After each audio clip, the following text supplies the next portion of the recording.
Welcome to another episode of HR Game Changers. I'm Dave. And I'm Luisa. Great to be here. Great to have you.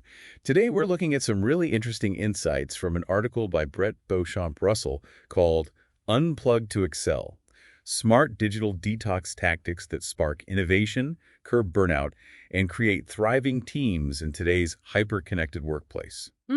Quite the title, but it really hits on a key issue, doesn't it? It absolutely does. Yeah. I mean, everyone listening probably knows that feeling, right? The constant notifications, the pressure to be available all the time. It's a lot. It really is. And while technology gives us so much, there's this other side, the potential for burnout, focus issues, just general mental strain. Exactly. So our aim today is really to explore some of those smart tactics mentioned, find ways to get a better balance with tech in our work lives. Yeah, finding that sweet spot. Because this analysis by Brett Beauchamp Russell, it really digs into how switching off, even briefly, can actually spark positive changes. Okay, so how does that work? What's the connection between disconnecting and, say, innovation? Well, the article points to research showing that when teams brainstorm without devices, just stepping away from the constant pings, their creative thinking often gets a significant boost. Interesting. Less distraction, more room for ideas. Precisely. And it's not just about ideas. Taking those breaks can lead to more productive, more genuine interactions between colleagues, too. Right, so it's not about throwing our phones out the window. No, definitely not. It's about being more uh, deliberate, more strategic about how and when we're plugged in. The article suggests even short breaks help you come back sharper. Right. More focus, energy, maybe better problem solving. That's exactly it. And it's fascinating how those tiny constant interruptions, the ones we barely notice, can really chip away at our concentration over the day. Yeah, you don't even realize it's happening sometimes. You don't. And experts who study productivity, they see these digital breaks doing more than just fighting distraction. They actively combat mental fatigue. Ah, that feeling of just being mentally wiped out, even if you haven't done heavy lifting. Exactly that feeling. These pauses can actually lower stress levels and, this is key, give you back a sense of control over your own attention. Control. That feels like a big one in today's world. It is. Because when you feel like your focus is constantly being pulled everywhere, getting some of that control back is huge. And that, links directly to those aha moments people want.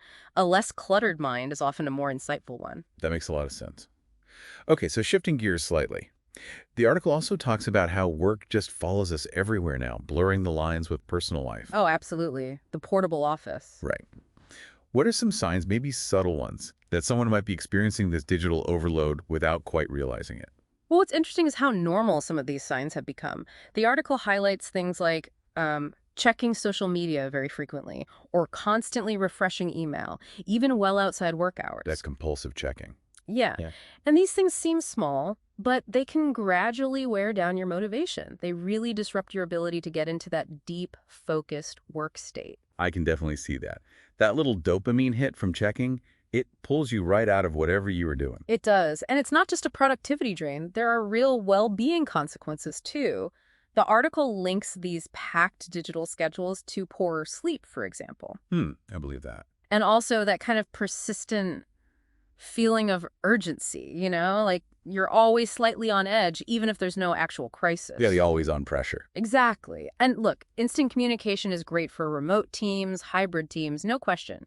But the article makes a smart point. Those constant interruptions, even if well-intentioned, can actually hinder overall productivity. So it's about spotting those warning signs early. Yes, precisely. So you can take steps to protect your mental energy before you feel completely drained. Okay, so let's say someone recognizes those signs in themselves.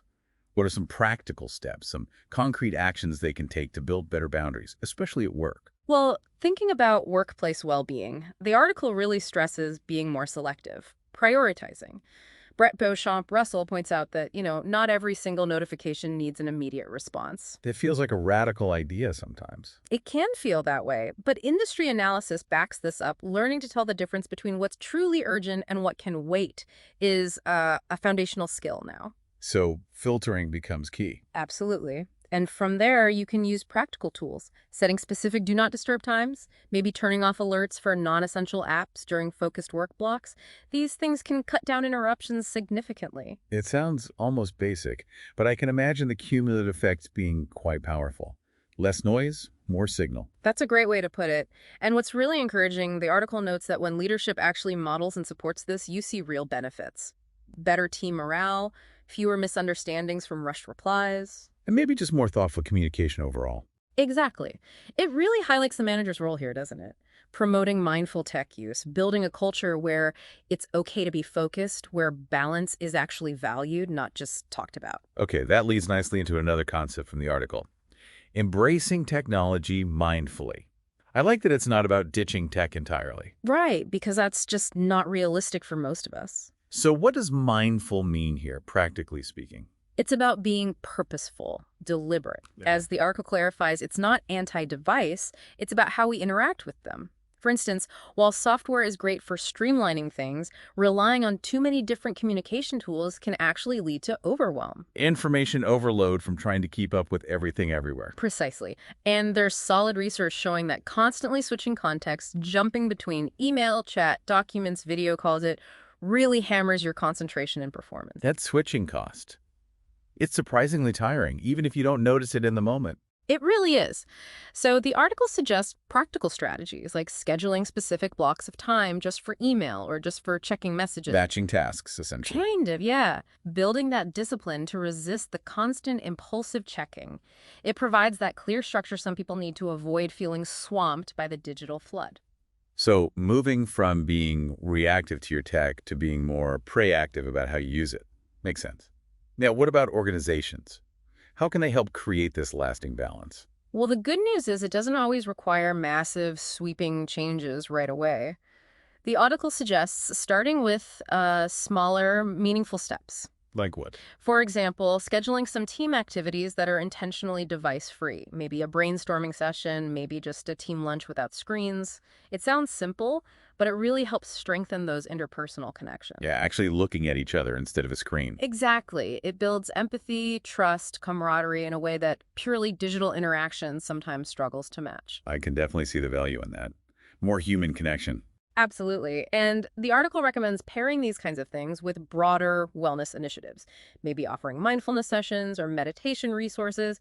It's about supporting well-being holistically. So it's not just about digital habits, but overall mental health. Right. And the key is integrating these practices into the daily routine, not just one-off events, making it clear culturally that it's okay, even encouraged, to disconnect sometimes to recharge. And that commitment, if it's genuine, could lead to bigger things. It could. Things like more flexible work policies, managers focusing more on outcomes than just being online, maybe even employee-led wellness groups taking shape. It creates momentum. That sounds like a really positive cultural shift. The article also mentions something about tech-free moments sparking innovation. How does that work? Yeah, it's an interesting angle. The idea is that even short, deliberately tech-free periods, say 15 minutes for quiet thinking or a focused, device-down brainstorm, can actually create space for new ideas to surface. Less noise, more room for the brain to connect dots. Something like that. It can also, apparently, help reduce underlying tension in the workplace. These pauses help normalize disconnecting. It reframes it as a strength, not a weakness or slacking off. And that kind of shift could lead to those aha moments we talked about earlier. It could very well. A mind that isn't constantly bombarded is often more open, more creative. It's about intentionally creating that space. So maybe designated quiet zones or optional unplug sessions. Exactly. Things like that send a clear signal from leadership. We value your mental well-being just as much as your output.